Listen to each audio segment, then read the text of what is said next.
Shalom, brothers and sisters. This is Dr. William Schnoebelen coming to you from With One Accord Ministries with another teaching in our series on defending yourself and your home and family from curses and demonic attack and things like that.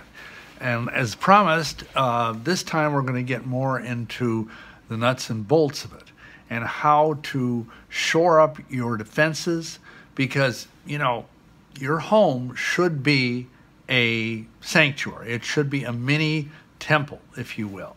And of course, that presupposes certain things, which we're going to talk about. Now, some of this you've heard before, but I dare say some of it you have not. And we just wanted to put it all in one place because we know we always have new people coming onto the channel. Hallelujah. So, first of all, you need to recall that you need to consecrate your home. Just like, you know, Moshe consecrated the tabernacle in the wilderness, and King Solomon, you know, the famous thing in 1 Kings, he prayed a prayer and dedicated the temple before the fire fell. Well, we don't have a temple anymore. The temple in Jerusalem was destroyed in 70 AD. Instead, we are the temple, and our homes should also be a temple, a set-apart place that are both physically safe but also spiritually safe. And so what that means, briefly, is you need to get anything that's not set apart out of the home. You know, no idolatry, you know, things like, you know, statues of Buddha, African art, Egyptian art, Asian art. I'm not trying to be, you know, ethnically, you know, incorrect or whatever, but those cultures are pagan. And when I say Egyptian art, I'm talking about ancient Egyptian art. I'm not talking about, like, you know, the art that might be associated with the Coptic Christian church, which we hear a lot about today because they're getting so viciously persecuted. But, you know, and in the same way, you know, Asian art, a lot of it's pagan. Many people have statues of Kuan Yin or Buddha or something or other. Don't have those things in your house. You really don't want to have African art either, or Native American art. My father, for example, he went on a trip to the Southwest, and while he was there, he bought a Kachina doll, which is a very powerful totem-like thing that's part of, I think it's the Hopi people.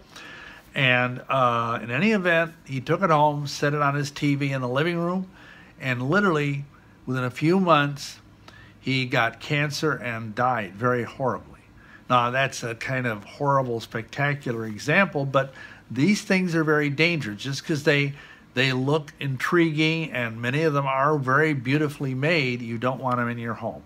Okay, moving along. Another example would be fake religious books, like, you know, the Book of Mormon, the Jehovah's Witness Bible, the New World Translation, fake Bibles, you know, the NIV, the NAS, all these different Bibles, you know, that are totally based on false textual sources. They are open doorways. You need to get rid of them. And also, I mean, hopefully go without saying, but things like if you have pornography, anything like that, that needs to be gotten rid of, destroyed. And of course, any occult objects, or this is something that sometimes happens, Catholic stuff or Masonic stuff. Maybe it's in your family. Maybe you're not involved in those things, but maybe your father or grandfather was a Mason. Maybe your family in the past was Catholic, and you have stuff left over from that, just for you know, memorabilia, keepsakes. No, you don't want that kind of stuff in your home. You seriously do not. You need to destroy it, plead the blood over it, and then you get rid of it. Okay, and then you go, and we have teachings on how to do this on our website. I'm not going to take the time now. Go from room to room in your house and consecrate and bless your house. Plead the blood of Yahushua over it. Declare that Yahushua is sovereign over your home, over every room in your home, and then throw the demons out the front door. Okay. Also, you want to pray to remit the sin of the shedding of innocent blood over your land, because I would submit to you, I don't care where you live, if it's in America, if it's in Europe, if it's in Asia, wherever you might be seeing this, Probably someone was murdered at some point on the land upon which your home rests. Doesn't matter the race or ethnicity of that individual. Human life is precious. Human souls are precious. And the blood cries out from the earth and curses the land. And again, that's based on Deuteronomy, I think it's 21. Another thing you need to do is cleanse all items coming into your home.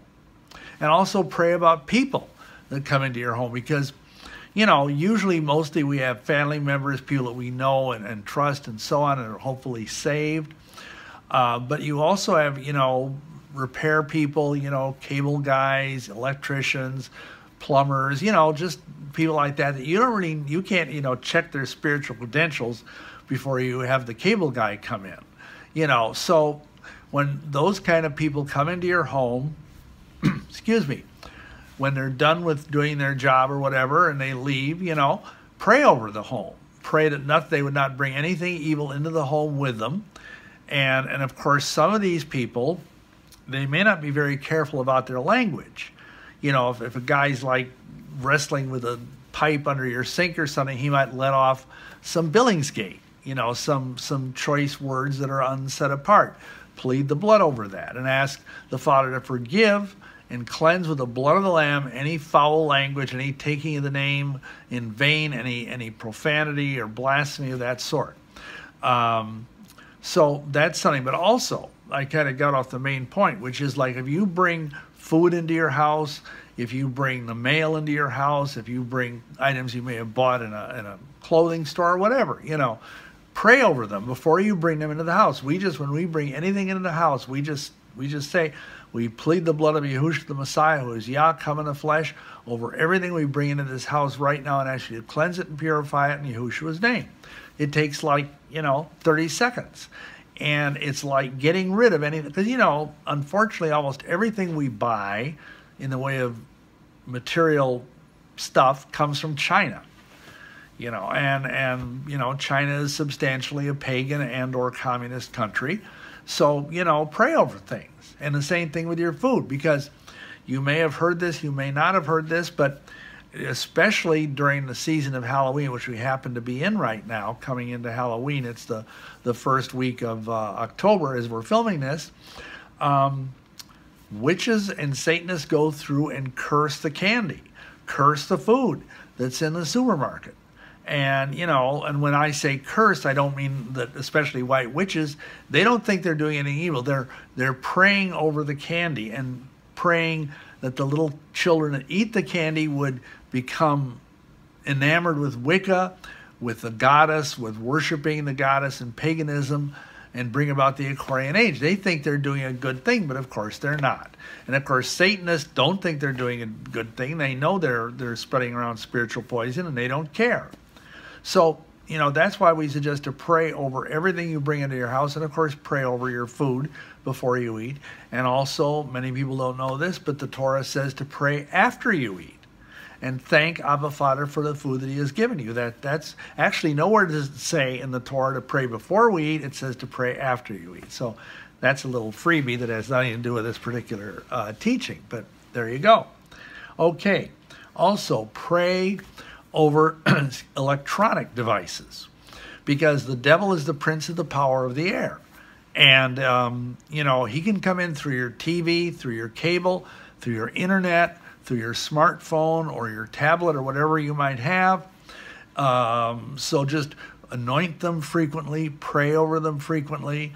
And if by chance, hopefully not by design, you find you're surfing the channel, you come upon something that's just awful stuff, you know, because they put terrible stuff on television nowadays, whether it's foul language or whether it's sexual immorality or whether it's horror and occult junk, you know, immediately plead the blood over the device, whether it's the TV or a smartphone or a computer screen, and just ask God to forgive you and cleanse it in the blood of Yahushua, you know, and you're fine.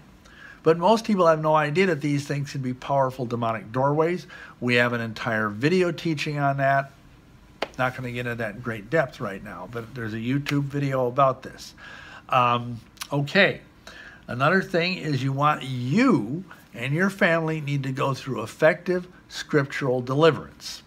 because you might very well have tiny livestock within you that's going around wherever you go, even though you're born again, even though you're a spirit-filled, Christian or whatever you want to say. That doesn't matter. You can still have demonic stuff inside of you that needs to be cast out unless you've gone through deliverance.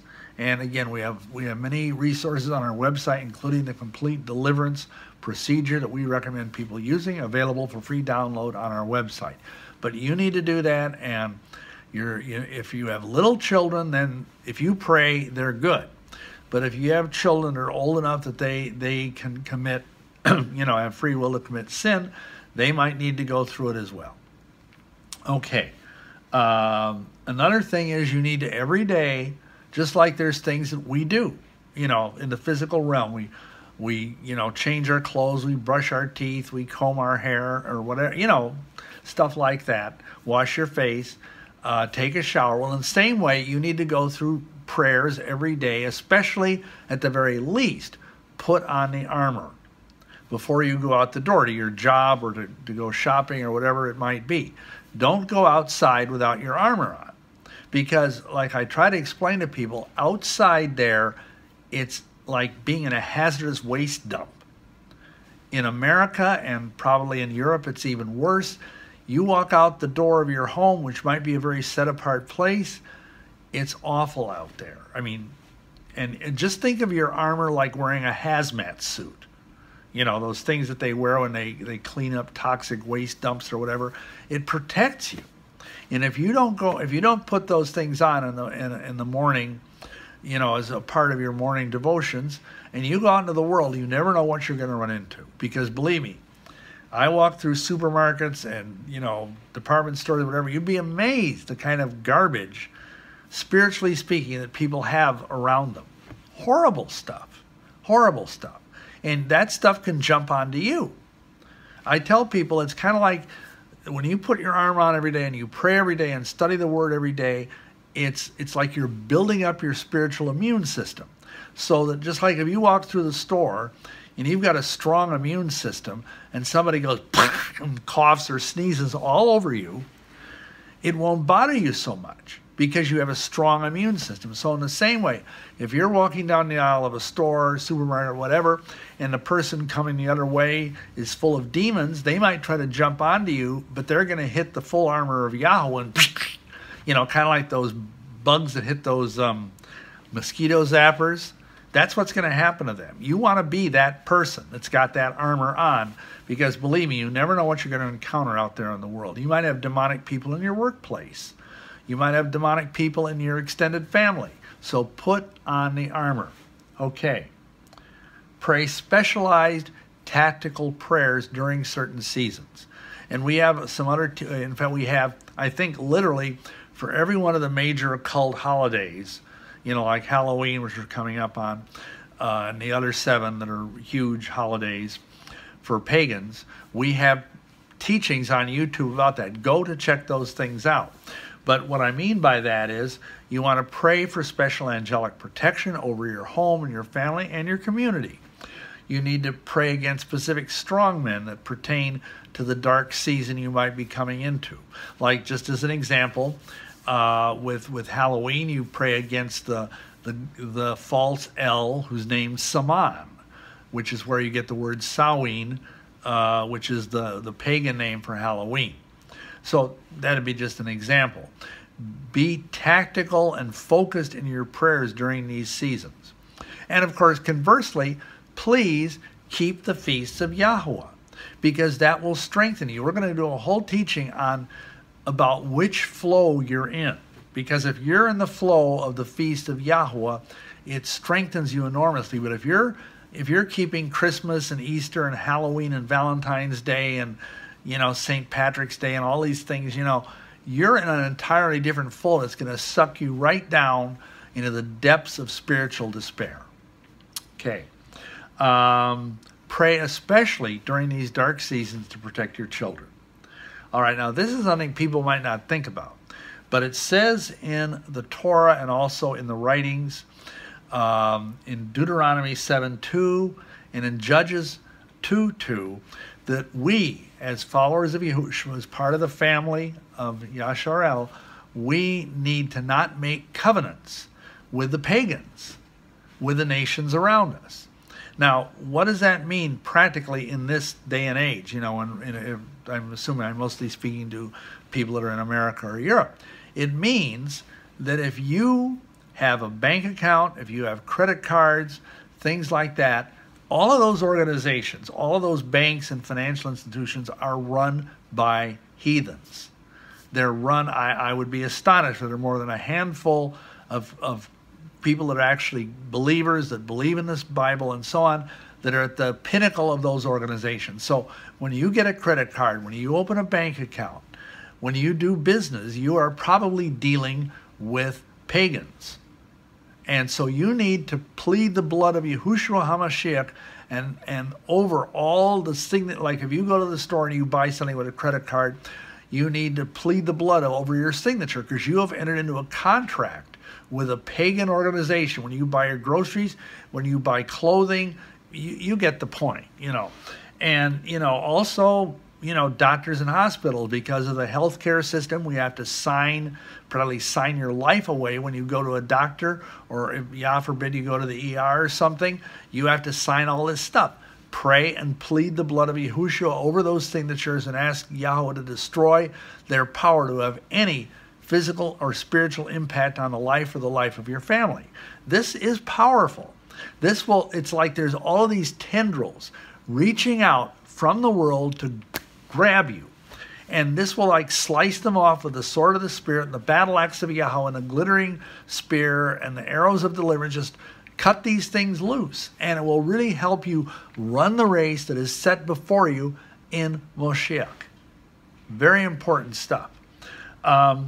Also, even like restaurants, I mean, anywhere you go, you're going to need to do this.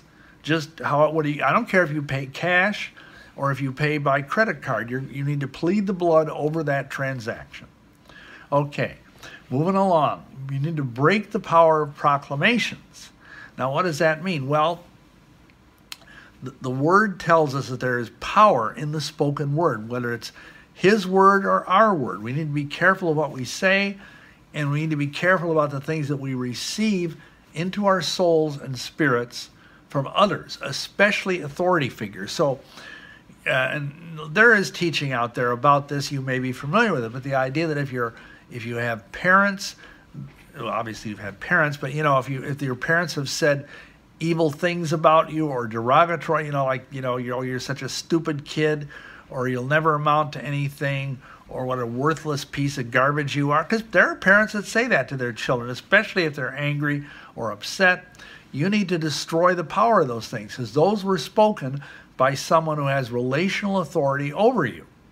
And that has a powerful detrimental effect on you in your life. You'd be amazed. That's why we tell parents that you need to be very careful what you say to your children. I mean, yes, you can rebuke them, you can discipline them, you can keep them from doing, you know, things that are either dangerous or morally wrong, certainly.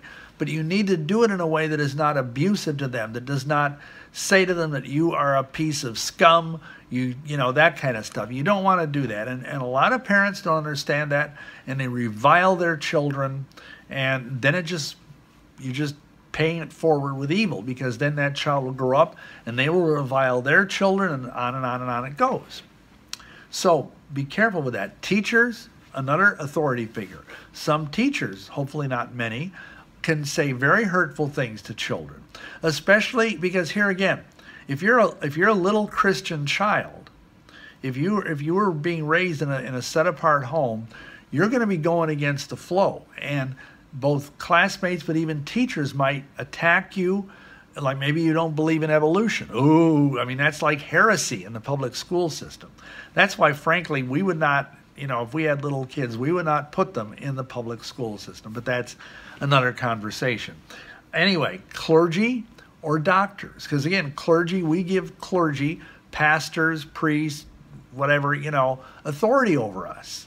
They do have authority, and if they speak ill of you or proclaim things over you, and I've heard pastors actually curse people, not using foul language, but saying, if you don't give 10% to this church, you know, the Almighty will smite you with boils and blah, blah, blah. I've heard pastors say that. Can you imagine such a thing?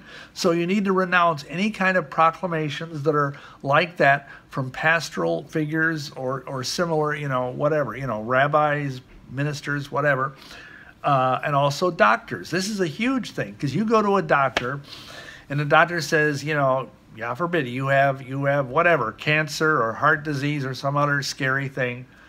You need to renounce that. As soon, not in front of the doctor, because of course then he's going to write your prescription and say you're a nut. But you know, when you get out of the office and you're in your car or whatever, say, I just renounce that diagnosis right now in Yahushua's name, because I am healed by the blood of the Lamb. And don't let that get into your system, because frankly, doctors are wrong half the time. That's a true statistic. Their diagnoses are wrong more than they're right. So remember that. And remember that any time you get a diagnosis, just rebuke it and renounce it in the name of Yahushua the Messiah when you get out into your car, and claim the healing power of the blood and the cross and the stripes of Yahushua. Okay, you want to break the power of any inner vows you may have made. Like sometimes people, especially as children, make promises to themselves. And you may not even remember what they are. You don't have to. Just pray to the Heavenly Father and ask Him in Yahushua's name to apply the blood of His Son over any inner vows that are not set apart, any promises that you may have made to yourself, you know, without even remembering them when you were younger, that are not in His best and perfect will for your life. Just pray and break any inner vows. Okay, another thing, you need to pray and break the power of the evil eye and of curses. And it's going to take a couple minutes, but the evil eye is spoken of several times in both testaments. You see it in Deuteronomy 15:9, Proverbs 23:6, Matthew 6:23, and Mark 7:22, where Yahushua mentions it twice. So, you know, people say, oh, that's just like, you know, because you hear about evil eye, especially from Mediterranean countries like Italy and Greece, you know, and whatnot. And they say, oh, that's just pagan superstition. No, it's not. We need to remember that that both Greece and Italy were heavily populated with Israelites thousands of years ago. Most Greeks and Italians, they don't know this, are actually of Israelite blood, and they brought some of this Torah stuff with them into these pagan societies.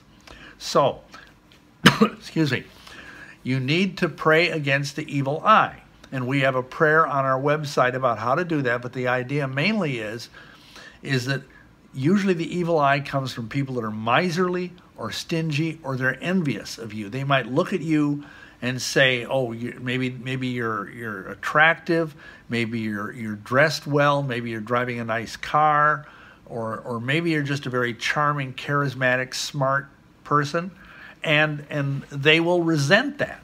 And they will give you the evil eye. That doesn't mean they go like this at you, you know, or something, which, you know, some Italians and Sicilians do that. I had uncle who was Sicilian, and he believed in doing that. No. It's nothing like that. It's just they're going to look at you narrowly. They're going to look at you with envy and darkness of heart, and that's a real spiritual force which you need to renounce and rebuke. And you get to a certain point in your spiritual walk, and if you're praying and really pressing into the Spirit and pressing into the Word, where you can sense that, you'll be out and about. And especially, you know, if you look a little bit out of the ordinary, like, you know, if you're wearing tzitzit, or if you're wearing a head covering, whether as a man or a woman, or if you have a beard, like, which is a little bit longer than you normally see, people look at you funny. People may even give you the evil eye because you're not part of the tribe. You know, you're a weirdo or whatever. Well, you need to renounce that. Usually Mary and I can sense that, you know, even if nothing overtly is done. And we just rebuke it after we get out of the storm. No big deal. But you need to be aware of this stuff. Now, curses are a different matter, because the word says that the curse causeless shall not come. And we get a lot of letters, emails, whatever, you know, on Facebook too, about people that are being cursed by neighbors that are witches. And let me just say one quick thing about this, because sometimes you might have family members that are not believers. Maybe they're Catholics, they're Mormons, they're Freemasons, they're Hare Krishnas, I mean, whatever, you know, anything like that. They're decent people, but they're lost people. But they look at you and you've left the faith. You've walked, like, for example, I left the Catholic Church. I was raised in the Catholic Church. And I have, you know, cousins and so on that think I'm a total nut. And I'm sure they pray for me that I'll return to Holy Mother Church. Now, that's what Derek Prince, who was a great elder statesman of deliverance and spiritual warfare, who's since gone home to heaven. But, you know, back in the 60s and 70s and the 80s, his influence was enormous. And he called it soulish prayers, where people, they might be good-hearted and praying with the best intentions in mind, but they are basically sending curses at you to try and pull you back into something that is not Abba Father's best and perfect will for your life. So when I say pray against curses, I'm not just talking about witches sitting in a magic circle sticking pins in a doll with your name on it. I'm talking about soulish prayers, charismatic witchcraft, things like that. So none of this stuff should be able to get through unless you have an open doorway in some way. And that's what we're going to spend the rest of this thing talking about for a couple minutes. Derek Prince has an excellent book on curses. And in that book, he talks about the key things that can cause curses to get through the shield of faith, the armor, you know, the blood of Moshiach, or however you want to put it. And one of them is if you use blasphemy or profane language. And I think we know what that means. You know, it means taking the name of the Father in vain, taking the name of Yahushua. And it doesn't matter if you say, you know, Jesus or Yahushua, you know, you're still taking his name in vain. And, you know, and of course, profane language is using scatological terminology, which that's not good either. It's not as serious as blasphemy, but it's still, because it's bringing discredit to the name of the Father, because his name is on your forehead. He dwells in your heart. You should not be using foul, abusive language. You know, you know what I mean. I'm not going to get into it in depth. But that can bring curses, but more especially if you blaspheme the name of the Father, the name of the Son. That's a huge open doorway for curses to come in and just eat you alive. Another thing, and this is huge, he says this is one of the, Derek Prince said this is one of the biggest things for curses if you are anti-Semitic. If you revile Israel, if you revile the Jewish people, you know, buy into all these weird theories, you know, that are out there on the internet, that can be a huge open doorway to having you and your family and your life be cursed. Because it's all through the Torah, you know. Abba Father said to Abraham Avinu, our father Abraham, that whoever blesses you will be blessed, and whoever curses you will be cursed. Okay, another thing is sexual sin and pornography. Anything like that, that's a huge open doorway for demonic attack and for curses to get in the door. Another thing is involvement in the occult. That should go without saying. Any kind of idolatry, worship of false Elohim, Ouija boards, astrology, palm reading, anything like that is a massive open doorway for spiritual attack, for curses. So again, kind of going back to the beginning, if you have anything like that in your house, if you have a Ouija board, burn it, destroy it, and plead the blood of Yahushua over it. If you have astrology books or things like that, destroy them by fire if possible.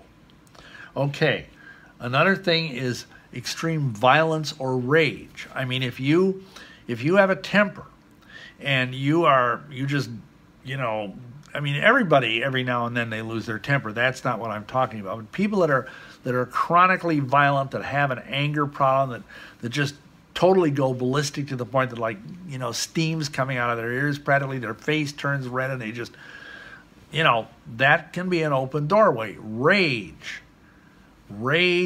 anger, violence, striking people, striking, if you have pets, people that like kick their pets when they're angry. I mean, anything like that, this is not good. This is very, very bad.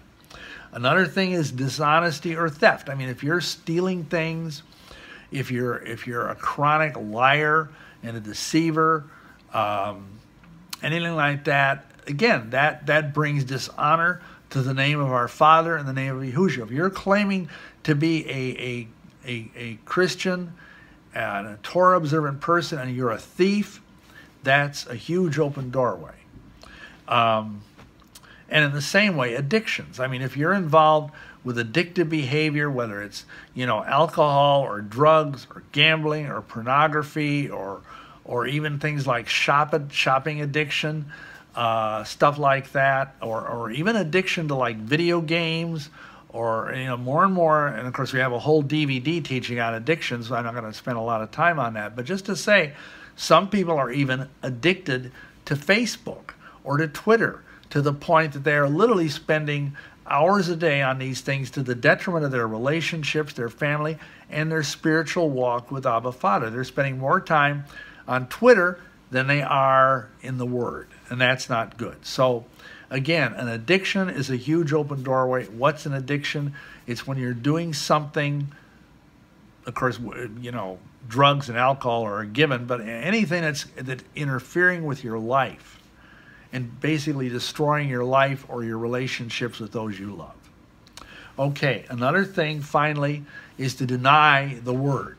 To deny the Word of Yahuwah, to attack Yahuwah's Word, and to make light of it, to say, oh, that doesn't apply. Look at all the people, for example, that say, I don't have to keep the Torah. The whole Old Testament is like done away with. Those people have opened themselves up to curses. It's not good to deny parts of the Scripture, to set at naught the Word of Yahuwah. That can be another open doorway.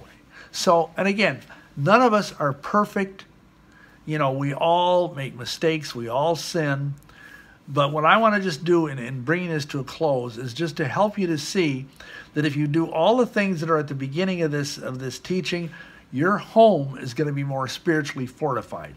If you pray every day, if you read the Scriptures with every day, pray with your family, this is powerful. It will build up the fortifications if you make sure there's no spiritual garbage in your home and you've done the things that I mentioned.